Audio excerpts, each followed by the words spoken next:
இப்போ தான் வீடியோ எடுக்க வரேன். முன்னாடியே வந்துருக்கலாம்ல. சாரிம்மா. இது வந்து கீ ரைஸ், இது நாட்டுக்கோழி சிக்கன் தாளிச்சு விட்டாச்சு, எல்லாத்தையும் வெந்துட்டுருக்கு. இப்போ தேங்காயெல்லாம் மசாலாலாம் போட்டு தேங்காய் அரைச்சி போடணும், அதில் ஊற்றணும், சாதம் தம் போடணும், நெய் போட்டு தம் போடணும். ஆக்சுவலாக அது செம்ம வாசம் வருது. முன்னே வந்துருக்கலாம்ல. இருங்கம்மா, சாரிம்மா. 2 தான் அரிசி போட்டு செய்கிறோம், 2 கிளாஸ் அரிசி போட்டு. இந்த பாத்திரத்தில் செய்யுங்க, வேறு பாத்திரம் தானே எல்லாம் யூஸ் பண்ணுவாங்க. குக்கர்னால் பரவாயில்ல. இது அது சாம்பார் சாப்பிட்றனே எக்ஸசைஸ் பண்ணணும். சும்மா தூங்கிக்கிட்டு இருந்தாங்கன்னா அவ்வளோதான். இப்போ போட்டு விடுறீங்களா? ஆமாம், போட்டு தான் விட்றேன். சரி, நான் அப்படியே வச்சுட்டு போயிடுறேன். பைக் நீங்களே எடுத்துக்கோங்க. போட்டு சாப்பிட்டா நல்லா எக்ஸசைஸ் செஞ்சு நல்லா இருக்கணும்.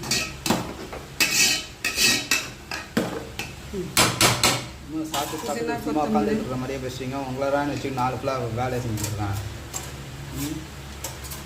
இல்லைனா நீங்கள் எவ்வளோ ரூபாய் செலவு பண்ணணும் வீட்டு கட்டா? இதில் இப்போ வெந்நீர் பண்ணி வச்சுருக்கேன். மறந்துட்டேன். லெமன் 2 சொட்டு. அவ்வளோதான். 1 டம்ளர் அரிசி தான். 2 டம்ளர் அரிசி. போதுமா ஜூஸு?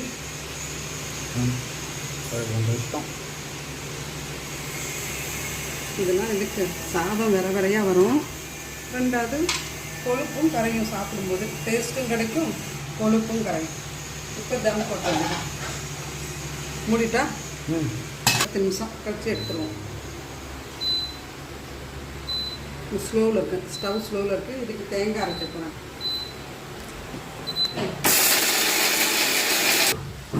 மசாலா பொடி போடுறோம்ப்பா.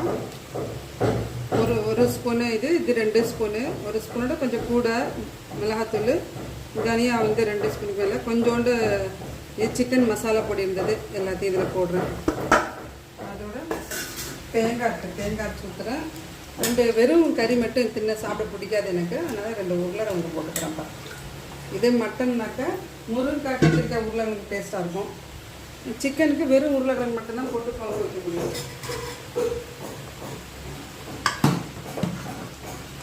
இது நாட்டுக்கோழின்னா இன்னும் கொஞ்சம் காரமாக இருக்கணும். பச்சை மிளகாலாம் போட்டிருக்கோம். பச்சை மிளகா போட்டிருக்கேன், கருவேப்பிலை கொத்தமல்லிலாம் போட்டு தாளித்து விட்ருக்கேன். இஞ்சி பூண்டு பேஸ்ட் போட்டு தேங்காய் ஊற்றணும். தேங்காய் இன்னும் கொஞ்சம் கறியெல்லாம் வெந்ததும் கடைசியாக தேங்காய் ஊற்றி இறக்குவோம். அதோடு என்ன செய்வோம், கொஞ்சம் புளி ஊற்றுவோம். எங்கள் அம்மா சொல்லுவாங்க, கொஞ்சம் புளி போட சொல்லுவாங்க. 1 கொட்டை புளி ஊற்றணும். ஏன்னா இந்த கவுச்சி தெரியாமல் இருக்கிறதுக்காக 1 கொட்டை புளி ஊற்ற சொல்லுவாங்க. அப்போ தான் கவுச்சி இருக்காது நாட்டுப்புளியில், இல்லாட்டினா அப்படி ஸ்மெல் ஒரு மாதிரி வரும் அப்படின்வாங்க. அதுக்காக கடைசியாக இது கறி வெந்ததுதான் அந்த புளி ஊற்றணும். கறி வெந்துருச்சான்னு பார்த்துட்டு கறி வேகிறதுக்கு முன்னே ஊற்றினோம்னா அப்புறம் கறி வேகாது, விரைச்சிக்கும். புளி ஊற்றுறது விதம் வேகாது.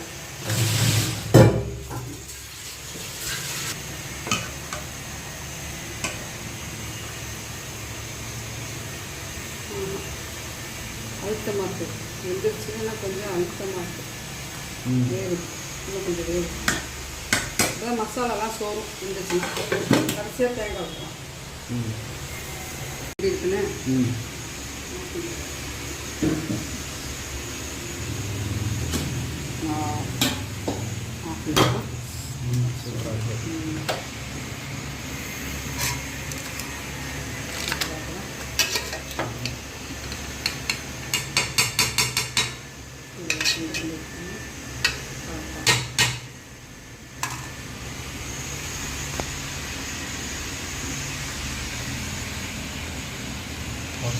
கறி நல்லா வெந்துருச்சு பாருங்க.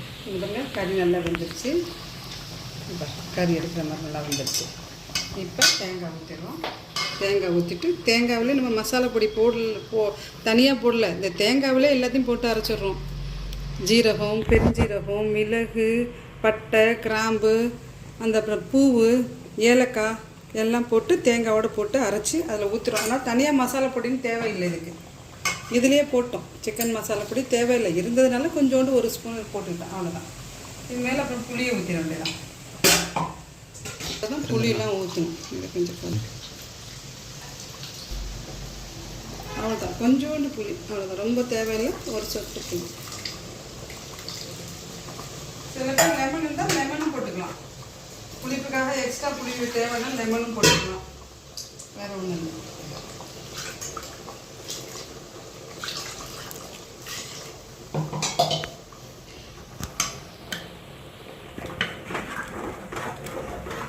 எங்கள் அம்மாவுக்கு ரொம்ப விரும்பி சமைக்குவாங்க. எங்கள் அம்மா சமையலில் ரொம்ப இன்ட்ரெஸ்ட்டு. அவங்க மேக்ஸ் டீச்சர், ரொம்ப விரும்பி சமைக்குவாங்க. சமைக்கும் போதே எங்களுக்கு டீச் பண்ணிகிட்டே சமைக்குவாங்க. இதை இப்படி செய்யணும், இதை இப்படி செய்யணும் அப்படி சொல்லி கொடுத்துட்டே தான் எங்கள் அம்மா சமைக்குவாங்க. இப்போ தான் இறந்தாங்க. எங்கள் அம்மா இறந்து ஒரு இப்போ 47ஆவது நாள் நடக்குது. இப்போ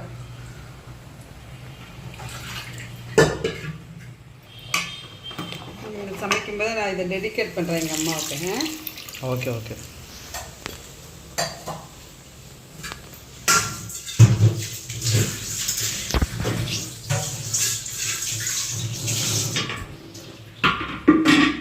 நல்லா 85 வயசு ஆயிடுச்சு. இது இப்போ கேசட் பண்ணிகிட்ருக்கேன். 85 வயசு அம்மாச்சிக்கு ஆச்சு. இப்போ தான் இறந்தாங்க. நல்ல செல்வ செழிப்போடு தான் இறந்தாங்க. அவங்க அப்பாவும் வாத்தியார் டீச்சரு, ஓன் ஸ்கூல் வச்சுருக்காங்க. அவங்க அப்பா வாத்தியார், அவங்க தாத்தா வாத்தியார், அத்தை வாத்தியார், ஃபேமிலியே வாத்தியார் தான். டீச்சர் ஃபேமிலி, ஓன் ஸ்கூல் கூட இருந்தது. சரிக்கும் அவங்க இலையில எல்லாத்தையும் வைக்கிறேன்.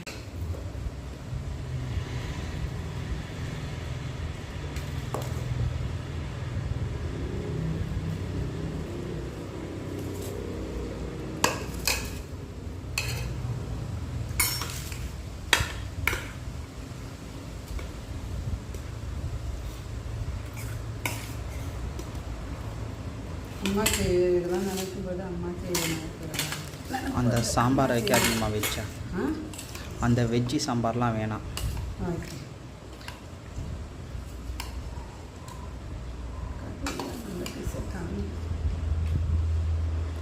அவ்வளோ போடுங்க.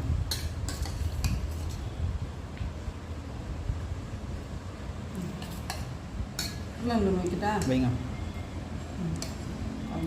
சாப்பிடு. இந்த இந்த மாம்பழம் சாப்பிடு. இது சீசன் முடிய போகுது, மாம்பழ சீசன். அதனால் மாம்பழம்லாம் சாப்பிடுங்க. பாயசம், நான்வெஜ் சாப்பிடும்போது வேறு எதுவும் ஸ்வீட் இல்லை, அதனால் இதை சாப்பிட்டுக்கோங்க. அந்த கவுச்சி ஸ்மெல் போகிறதுக்கு சீசன் இருக்கும்போது முடியும் போது இப்போ சாப்பிட்டுக்கணும். மாம்பழம், பலாப்பழம் இதெல்லாம் இந்த சீசன் ஃப்ரூட்ஸ் எல்லாம் அப்பப்போக்கே சாப்பிட்டுக்கணும். இருக்கும்போது விட்டுட்டு இல்லாதப்போ தேடக்கூடாது. இருக்கும்போதே அதை பிடிச்சி சாப்பிட்றணும். ஓகே, தேங்க்யூம்மா. வாசத்திலே தெரியுது டேஸ்ட் செம்மையாக இருக்கும்னு.